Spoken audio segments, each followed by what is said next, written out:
yang tidak ada satupun yang tersembunyi bagi Allah. Tidak bisa lari dari genggaman Allah. Apa yang Allah kehendaki pasti terjadi tanpa bisa ditolak, dicegah, dihalangi oleh siapapun. Segala puji bagi Allah yang memberikan hidayah kita jadi seorang Islam, memberikan nikmat iman, dan terutama memberikan taufik sehingga hati kita tidak bersandar kepada siapapun selain kepada Allah. Itu nikmat besar, dan dialah Allah yang menakdirkan kita berkumpul saat ini. Tidak ada nikmat kecuali pasti dari Allah. Wa ma bikum min ni'matin faminallah. Allahumma salli ala Muhammadin wa ala alihi wa ashabihi ajma'in. Kita lanjutkan hadirin kajian nomor 106.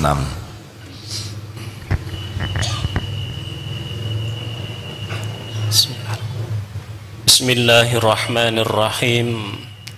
Kajian Al-Hikam nomor 106.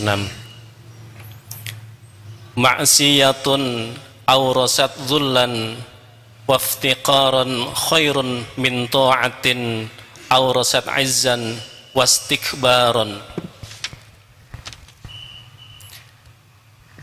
Maksiat ataupun perbuatan dosa yang menimbulkan rasa rendah diri dan membutuhkan rahmat kasih sayang Allah lebih baik daripada perbuatan taat yang membangkitkan rasa sombong, ujub, dan besar diri.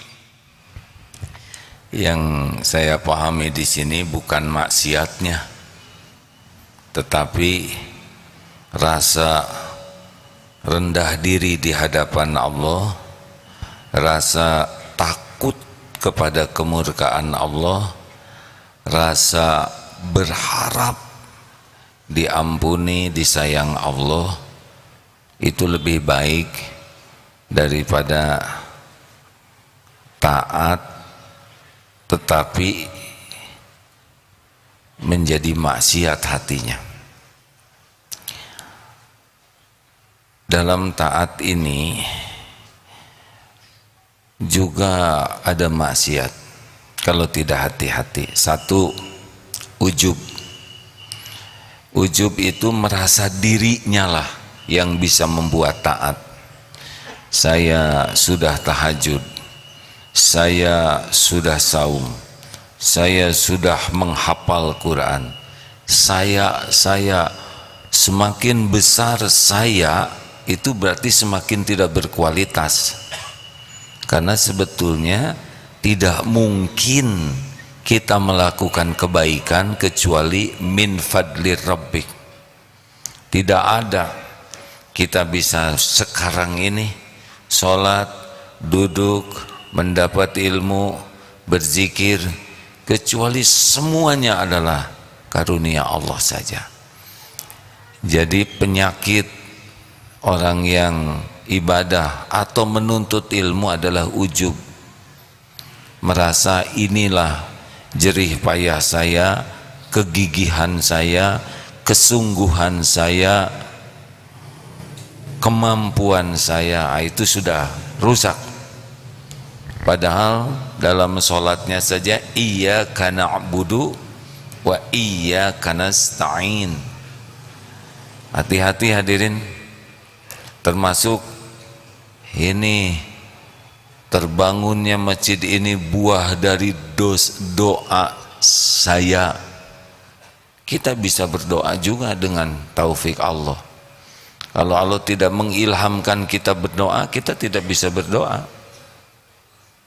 Bagaimana kita mengingat doa kalau Allah tidak mengingatkan? Maka sehebat apapun ibadah yang kita lakukan, jangan pernah merasa itu adalah karena kemampuan kita. Harus pol min fadlir rabbik, ini adalah karunia Allah semata. Benar kita pasang beker, Benar kita berusaha keras untuk bisa mengatasi ngantuk, mengatasi lelah, tapi kalau sudah terjadi jangan pernah merasa itu adalah jerih payah kita. Barulah Allah menganggap itu adalah amal kita. Ingat teori bersedekah ke anak yatim, kita bersedekah ke anak yatim. Jangan pernah merasa kita yang sedekah. Ini adalah rezeki anak yatim yang dititipkan lewat kita. Kita jadi jalan saja. Ini rezeki mereka.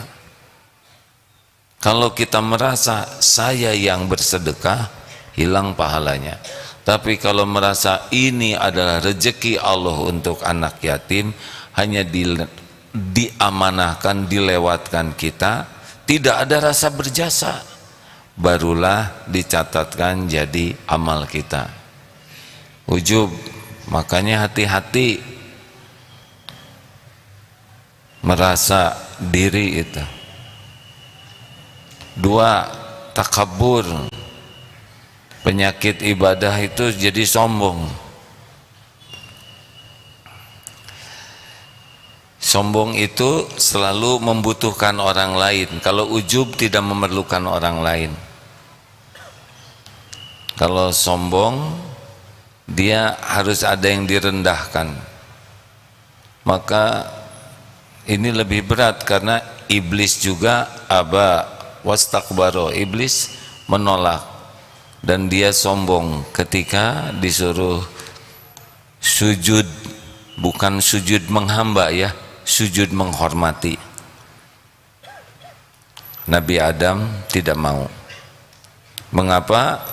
Ciri sombong dua, batarul haq wa ghamtun nas, menolak kebenaran dan menganggap remeh orang lain.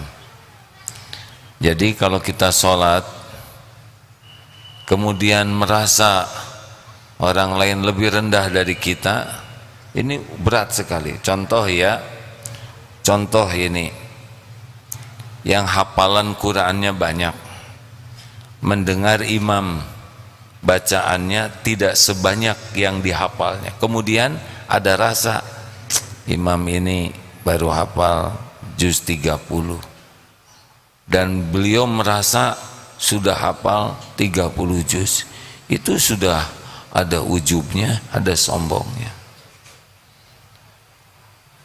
Memang hafal juz 30 pasti lebih hina dari yang hafal 30 juz? Belum tentu.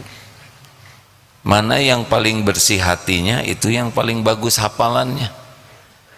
Apalah artinya hafal 30 juz kalau jadi kotor hati? Karena justru menghafal Quran itu supaya bersih hati.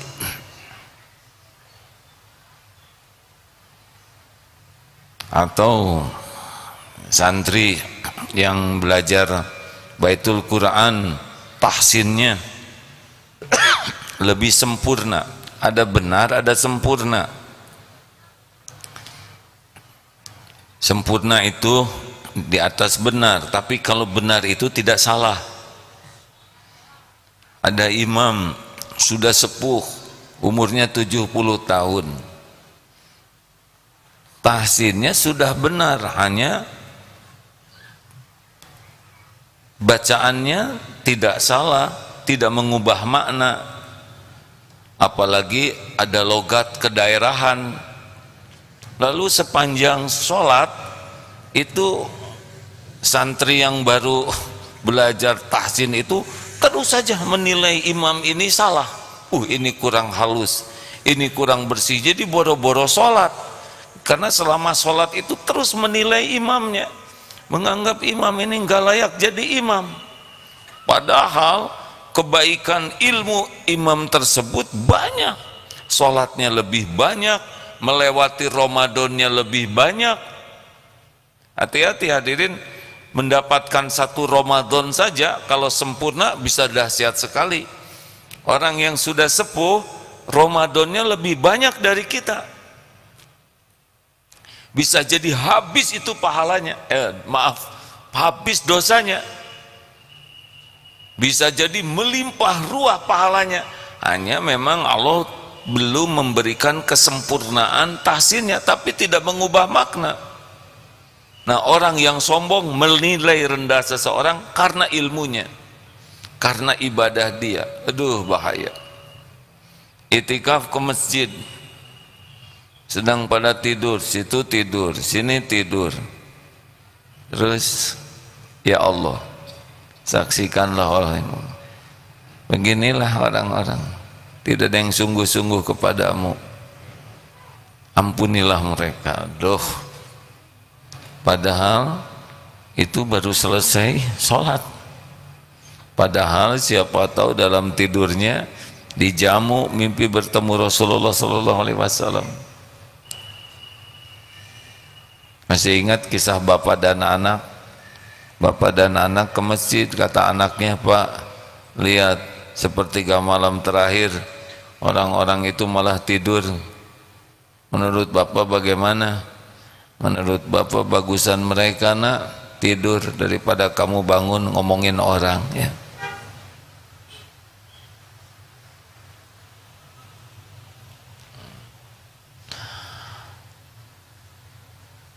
Ada yang datang ke seorang ulama, Syekh, itu tetangga saya baik, ramah, sering sedekah, cuma sayang Syekh, dia itu jarang sholat, jarang ke masjid. Nah, itu ada lagi tetangga sebelah saya, dia rajin ke masjid Syekh, dia suka ke masjid berjamaah, suka ngaji, cuma sayang banyak omong dan pemarah, juga pelit. Menurut Syekh bagaimana? Ayo Syekh, bagaimana? Jawabannya begini, alhamdulillah ya, yang pemarah itu rajin sholat. Mudah-mudahan dengan rajin ibadahnya Allah menolong untuk membuatnya bisa mengendalikan amarahnya. Tapi yang itu bagaimana? Ya mudah-mudahan dengan rajinnya bersedekah Allah memberikan taufik sehingga ibadahnya bisa sempurna. Menurut saya yang jelek yang mana? Yang jelek itu kita sibuk memikirkan kejelekan orang. Saya ini hebat, kalau kita yang jelek siapa? Kamu. Wah, itu sudah ngejelekin. Nyebutnya kita lebih sibuk melihat kekurangan orang daripada berprasangka baik atas kebaikannya. Jangan sampai menilai rendah. Bagaimana caranya? Imam Hasan Al-Basri menyampaikan, tahukah engkau tawadu?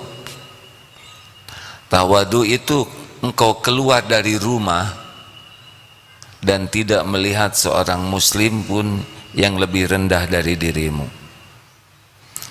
Jadi kalau kita ketemu seorang muslim, jangan merasa diri kita lebih dari orang lain. Ini lihat yang masih muda-muda begini, berbaik sangkalah dosanya lebih sedikit daripada saya. Benar? Itu lihat kakek-kakek yang sudah sepuh, amalnya sudah lebih banyak dari kita, sujudnya lebih banyak, dan memasuki Ramadannya sudah lebih banyak dari kita. Ingat hadis yang disampaikan semalam dari Tolha, semoga Allah ridho kepadanya, beliau ini dalam Sunan Ibnu Majah, sebagian mengatakan ini sahih. Ada dua bersaudara dari suku Bali kalau tidak salah, datang kepada Rasulullah bersyahadat. Tapi dua ini, yang pertama ini semangat sekali beribadahnya dan semangat sekali berjuang. sampai akhirnya beliau mendapatkan syahid. Yang satu lagi baru setahun kemudian wafat. Lalu sahabat Thalhah ini bermimpi seakan menuju pintu surga. Lalu dari pintu surga itu dia merasa diapit oleh dua orang tadi, ada dua orang tadi bersamanya. Lalu keluarlah dari pintu surga dalam mimpinya itu malaikat yang mempersilahkan yang meninggal terakhir itu yang masuk ke surga duluan. Baru keluar lagi, barulah yang syuhada itu masuk belakangan. Lalu keluar lagi, engkau belum waktunya mendapatkan karunia ini. Ketika bangun, esok harinya diceritakan ke teman sahabat-sahabatnya, mereka heran, bagaimana mungkin yang kedua mendahului yang syahid? Akhirnya ditanyakan kepada Rasulullah SAW, apakah yang mengherankan dirimu? Ya, mengapa yang duluan dimasukkan surga bukannya yang jadi syuhada? Jawaban Rasulullah, bukankah dia hidup setahun lebih lama dari yang meninggal? Bukankah bertemu dengan Ramadan, saum, sujud, dan itu perbedaannya bagai langit dan bumi. Bayangkan, sekali ketemu Ramadan bisa sebegitu dahsyatnya, karena mengisinya dengan sebaik-baiknya.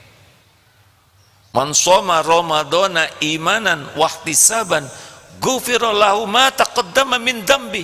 Habis itu dosa yang lalu. Man qama, barang siapa yang salat malam, di sini disebutkan yang man qama itu mendirikan salat Ramadana imanan wahtisaban ghufira lahu ma taqaddama min dambi.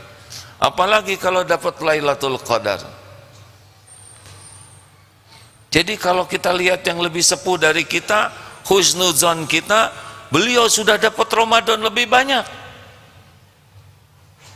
Bagaimana kita meremehkan orang yang lebih tua? Tapi orang itu dia banyak dosanya. Berapa banyak orang yang berlumur dosa dan karena dosanya taubat nasuha. Innallaha yuhibbut tawwabin wa yuhibbul mutatahhirin. Allah sangat mencintai orang yang tobat dan mensucikan diri. Siapa tahu dosa orang itu yang mengantarkan taubat nasuha. Kita tidak tahu rahasia Allah, benar? Maka yang paling penting sudah, jangan meremehkan orang lain. Jangan posisikan diri kita merasa lebih dari yang lain. Itu lebih aman. Ini latihan untuk tawadu, ya. Kalau kita jumpa orang, kita tidak tahu seberapa banyak air mata tobatnya yang rahasia. Kita tidak tahu seberapa banyak berbakti kepada orang tuanya. Mungkin mulia di sisi Allah karena sangat berbakti kepada ibu bapaknya.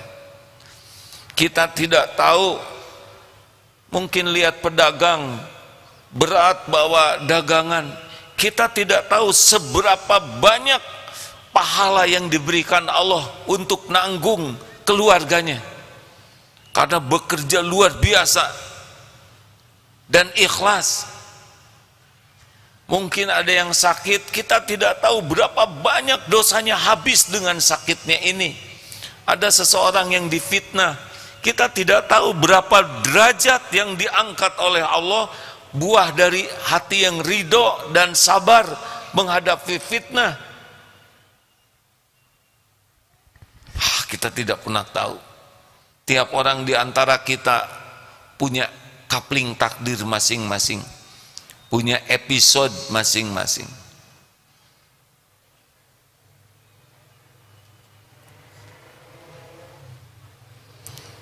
Maka jangan posting makanan yang enak-enak. Kenapa? Karena belum tentu orang yang lihat bisa kebeli makanan itu. Jangan posting kemesraan dengan suami. Tidak semua akhwat sudah punya suami ya. Jadi mesra sama siapa? Ya sama suami tetap. Tapi tidak perlu diposting. Jangan sibuk memposting hebatnya anak. Tidak semua keluarga dititipi anak. Kasihan, jadi sedih hatinya. Bukan haram ya hadirin, tapi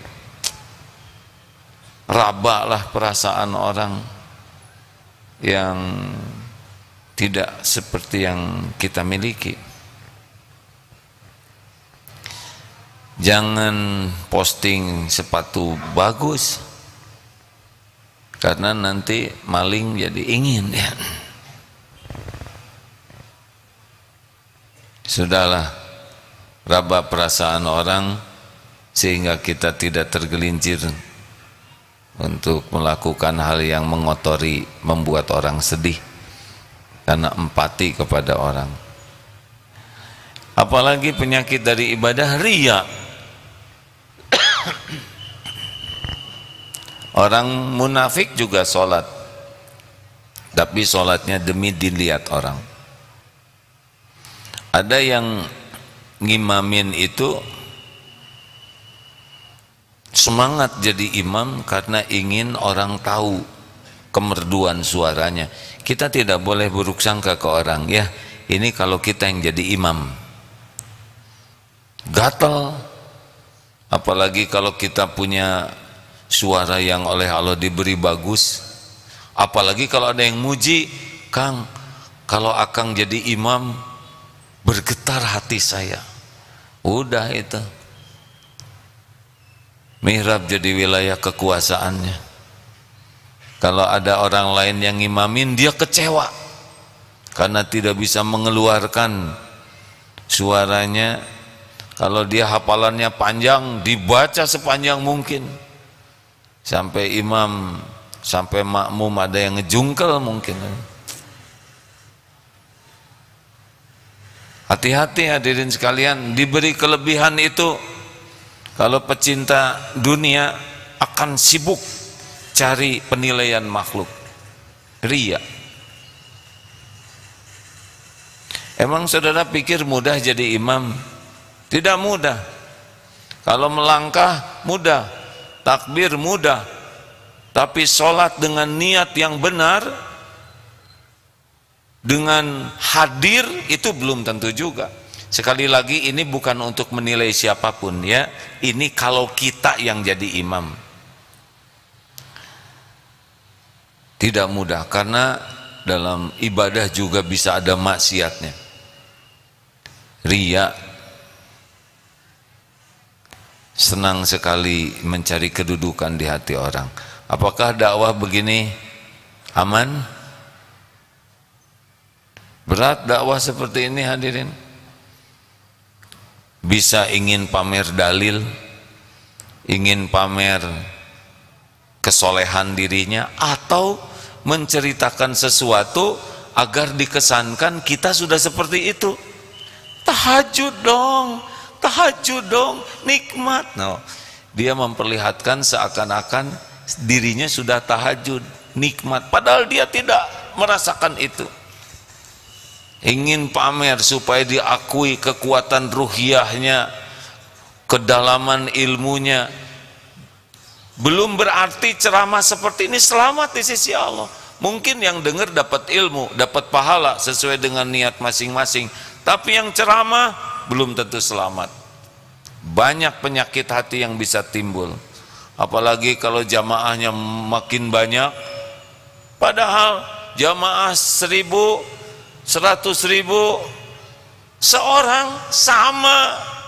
Apa samanya? Samanya yang menilainya hanya Allah. Cuma ujiannya, ujubnya lebih besar. Ada yang bangga sekali diundang ke Istana Negara, seakan beda penilaiannya. Oh tidak, ceramah di Istana Negara dan ceramah di Astana Anyar sama, yang menilai adalah Allah. Ceramah di hadapan para jenderal, Mabes TNI, Mabes Polri, dan ceramah di Hansip, kelompok Hansip di pos Kamling sama, tapi bisa kotor hatinya yang di sana. Nanti kalau saudara ceramah di tempat-tempat seperti itu, misal ada takdirnya, jangan sibuk posting seakan-akan kalau ceramah di sana lebih tinggi derajatnya di sisi Allah. Kita posting, ya bagi yang memposting itu kita husnuzon. Wah, Ustadz itu kemarin hot posting tuh, kita husnuzon itu sebagai dakwah beliau. Tapi kalau saya anjurkan santri, gak usah diposting, bisi merasa ujub. Kuliah di sekolah di luar negeri, di dalam negeri, itu juga bisa penyakit. S1, S2, S3, mana yang lebih berat cobaannya? Jawab. S1. Iya, S1, karena lawannya SMA, ya. Jangan juga minder gara-gara kita misalkan SMA ketemu yang S1 jadi meotan. Tidak boleh itu. Kita tidak boleh merasa tinggi, tidak juga merasa rendah diri, lempeng saja, karena derajat itu inna akramakum indallahi atqakum, sesungguhnya yang paling mulia di antaramu di sisi Allah adalah yang paling bertakwa. Sudah, kita tidak usah kagum, tidak boleh juga merendahkan, ya. Jangan minder dan jangan somse. Hadirin sekalian, jadi maaf ya, kuliah agama juga bisa jadi kotor hati. SAG dengan MAG, berat mana ujiannya? MAG. Kalau udah itu ada yang lebih tinggi apa sih? DRAG, AAG.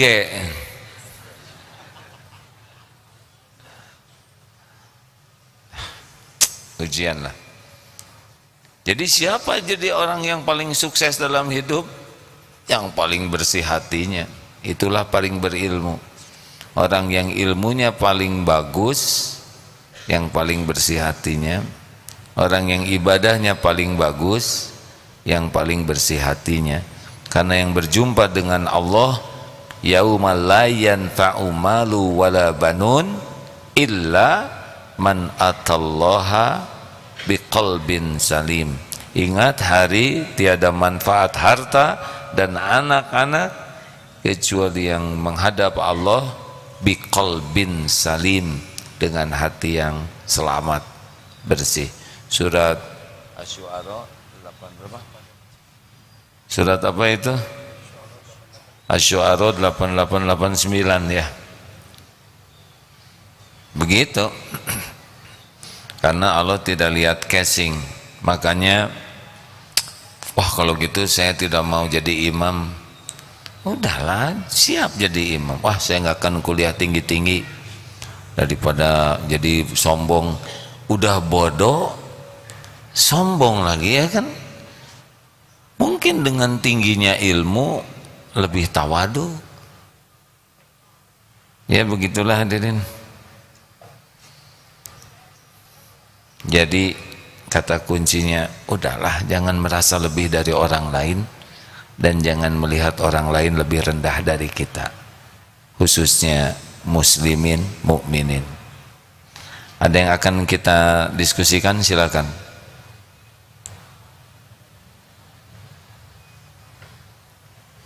Bagaimana? Ada yang mau ditanyakan? Tidak? Satu, boleh dibantu? Kita husnudzon saja ya. Punten Pak Ajat.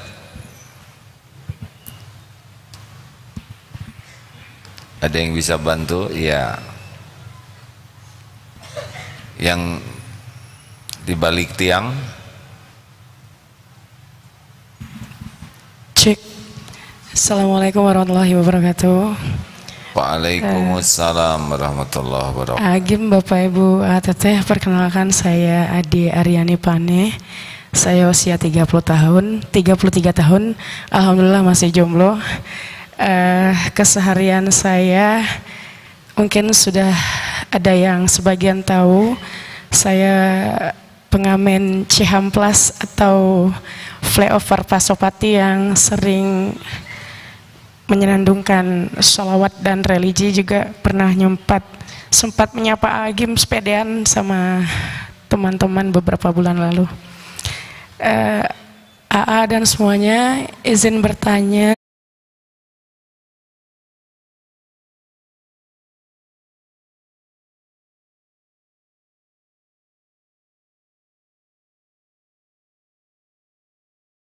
Atau silakan curhat ya. Pertanyaan aja. AA kan akhir-akhir nih Ade ngerasa kayaknya di jalan ngerasa kayak ujian, atau kayak mungkin Allah lagi rindu atau Allah tegur gitu ya. Ada ujian beberapa dari internal atau eksternal gitu ya, seperti ada yang ngejahilin beberapa hari lalu. Terus kayaknya rasanya udah 2 tahun dakwah di jalan, capek gitu ya. Jadi kayaknya rasanya pengen gitu ya memanfaatkan waktu Ramadan ini, memang benar-benar waktunya buat Allah, dan meninggalkan jalanan untuk sementara waktu gitu. Yang ingin Ade tanyakan, yang pertama mungkin hukum dakwah di jalan menurut AA gimana, apalagi ada seorang akhwat ya, tapi memang dakwahnya niatnya memang untuk share sholawat dan menyantunkan lagu-lagu religi, karena juga dari beberapa sejak disamperin sama Pak Wali ada yang testimoni kalau adik itu pelopor atau inspirasi jadi pengamen di kota Bandung, bawain lantunin salawat di setiap lampu merah akhir-akhir ini. Terus itu yang pertama. Terus kebetulan juga adik ini merantau sendiri di kota Bandung, jauh dari Umi dan keluarga. Yang Baik. kedua, apakah Saya tanya dulu. apakah ini cara Allah rindu sama Ade biar Ade lebih dekat gitu ya? Terus yang Keberapa? 3. apakah jalan yang Ade ambil saat ini lebih dekat ke Allah, ninggalin anak-anak di jalan? Apakah udah benar? Itu aja mungkin pertanyaan dari Ade. Izin juga beberapa hari ke depan Ade izin iktikaf atau diam diri di sini. Hatur nuhun, salam kenal buat semuanya, terima kasih. Assalamualaikum warahmatullahi wabarakatuh. Waalaikumsalam warahmatullahi wabarakatuh. Dakwah di mana saja sepanjang proporsional, sesuai dengan keadaan, sesuai dengan kemampuan. Bagaimana akhwat dalam posisi seperti itu? Sholawatnya bagus, tetapi saya yakin hati akan lebih nyaman kalau tidak di sana, ya kan? Dilihat banyak orang bukan sesuatu yang mudah. Asi berharap itikaf saja di sini. Kemudian sholawat yang tidak didengar orang lain, yang asli karena cinta ke Rasul, rindu ke Rasul. Kalau selama ini sholawatnya didengar orang, sekarang cobalah yang tidak didengar orang lain, yang tidak perlu kedengaran keindahan suaranya, tapi keindahan keikhlasannya. Kemudian minta kepada Allah, Allahumma inni as'alukal huda, beri saya petunjuk ya Allah.